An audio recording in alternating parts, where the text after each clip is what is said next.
Olá pessoal, tudo bem? Hoje vamos conversar a respeito de drogas, a dependência química a drogas. Em outra reunião rápida, nós conversamos a respeito do tabagismo, que é uma droga social, lícita.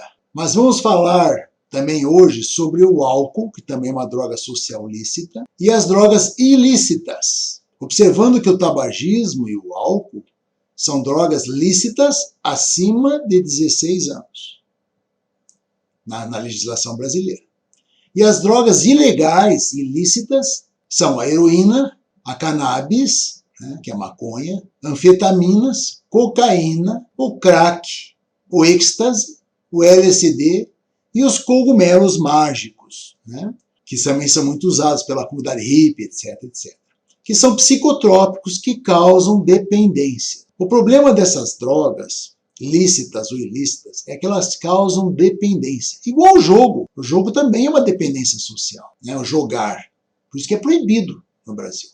Porque causa dependência social e dá danos à família, danos à propriedade, danos ao trabalho, à ausência ao trabalho, ao absenteísmo, a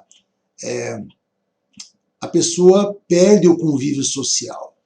Começa a se tornar agressiva, começa a não mais cuidar dos seus bens. Então ela perde a noção, em suma é isso. Então a dependência, vamos começar pela dependência ao álcool, que é muito comum nos nossos dias. Porque você começa a tomar uma bebida alcoólica, uma cervejinha, socialmente. Mas você começa a beber um pouco, aí começa a sair mais com os amigos, vai sair mais com as pessoas que bebem, e começa a utilizar mais vezes. Então a fase 1 é aquele que sai, toma uma tacinha ou outra, tal, não tem dependência nenhuma, só quando tem um problema social, um encontro social, toma, às vezes também nem toma. Então é a fase 1, essa não tem tantos problemas. Aí quando começa a fase 2, eles começam a se adaptar a um regime social que tem que beber nas festas.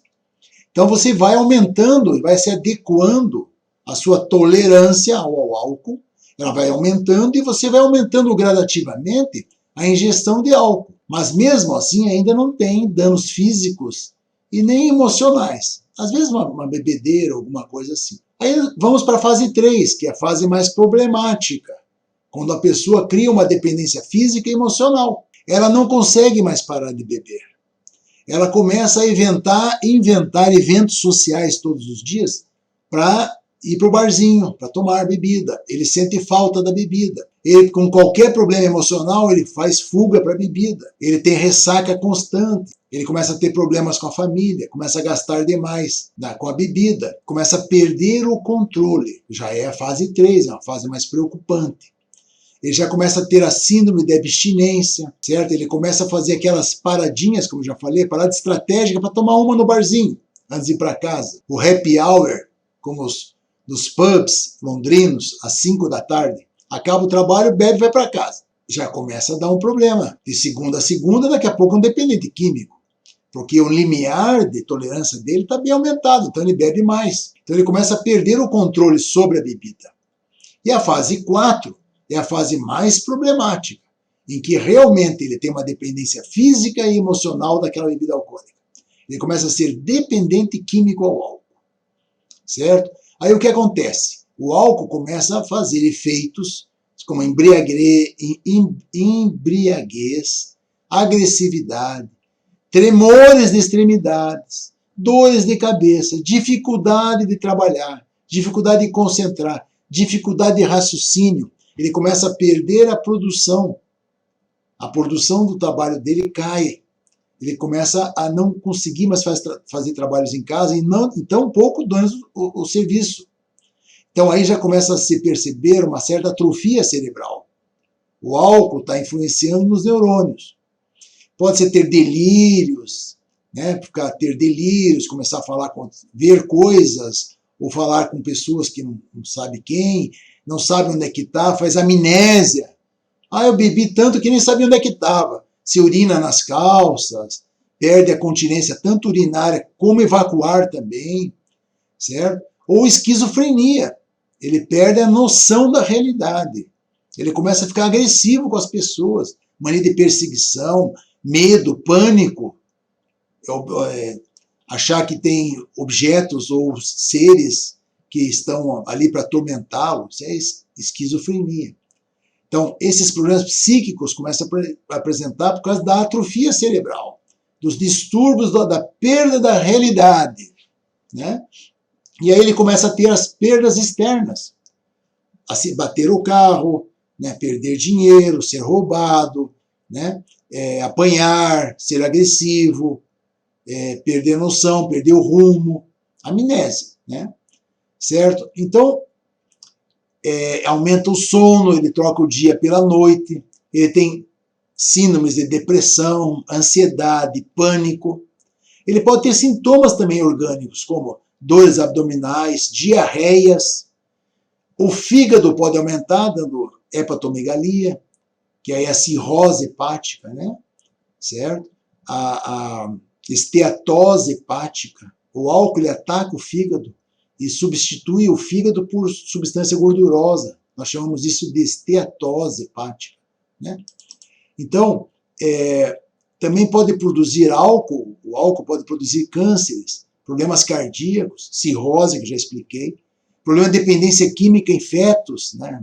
A mãe alcoólatra, impotência sexual e inclusive esterilidade. O alcoólatra tem dificuldade em engravidar sua parceira. Isso é uma realidade, porque o espermatozoide ele perde a velocidade. Ele perde a velocidade, perde o rumo. Como o dono, né, o dependente, o espermatozoide também perde o seu rumo, né?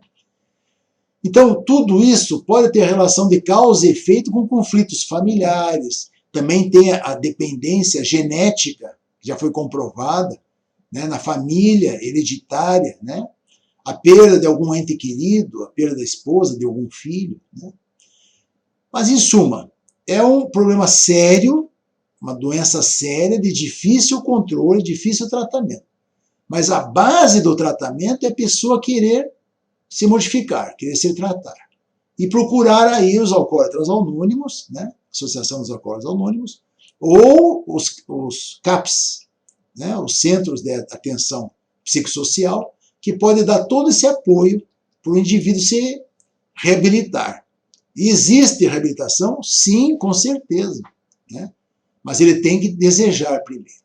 E temos outras drogas ilícitas também, como a heroína, o crack, a maconha, cannabis, né, que agora querem descriminalizá-la, mas ela é um psicotrópico potente que causa dependência, sim, causa grande sensibilidade, certo? Dá síndrome de pânico, alucinações. Todas as drogas psicotrópicas dão alucinações, dão depressão, dão ansiedade, dão euforia no começo, daquela euforia, fica todo mundo feliz e tal, mas depois de passar dá o efeito rebote, depressivo. E vocês têm que cada vez mais aumentar a dose para ter o mesmo efeito inicial. Então as doses são cumulativas, elas têm que ser progressivas, vai se aumentando as doses, até se atingir a overdose, o excesso de dose, que é letal, e a pessoa morre, a maioria morre de overdose, né? Que ele vai aumentando as doses, e ele faz uma dose excessiva e acaba morrendo, como diversos artistas famosos, e os monstros aí do rock e tal, que nós conhecemos, perdas inestimáveis por causa do uso de drogas, né? Que pode levar a parada cardíaca, né? Acidente, derrames. Quantas pessoas famosas, pessoas boas, pessoas por causa do uso de drogas tiveram degenerações cerebrais e tiveram mortes precoces por derrames, infartos, né? O crack, a cocaína dá infarto, dá derrame, dá danos pulmonares, o crack, você fuma ele, dá dano pulmonar, né? Também causa convulsões, ele é eliminado pela urina, pelos rins, ele causa insuficiência renal, né? Então, em suma, essas drogas, elas atuam no sistema nervoso central. Então, elas vão criar, inicialmente, uma lesão cerebral, para depois se espalhar por diversas partes do organismo. Então, são substâncias proibidas que jamais devem ser liberadas. Vamos relembrar, heroína, a cocaína, né, o crack, né, cannabis, êxtase, LSD, as anfetaminas, né, que causam dependência psíquica, e os cogumelos mágicos, né, que são alucinógenos, psicodélicos, tal, né, New Wave, tal, mas causam enjoo, diarreia, vômitos, tal. E pode, todas elas, desencadeiam doenças mentais e dão um sério problema para a célula da sociedade, que é a família, e dão sérios problemas profissionais dentro do trabalho e para a comunidade, que países que têm um alto índice de pessoas com dependências a drogas, qualquer droga, tabagismo, álcool, psicotrópicas, etc., é um país que tem um grande problema social e que tem que fazer inúmeros investimentos para corrigir esses desvios. E isso dá um sério problema para os países desenvolvidos, principalmente, e em desenvolvimento. Cite-se exemplo histórico de Hong Kong, né, da China, quando o Império Britânico levava o ópio, né, acabou com a China. Então, é um problema social, é um problema mundial seríssimo.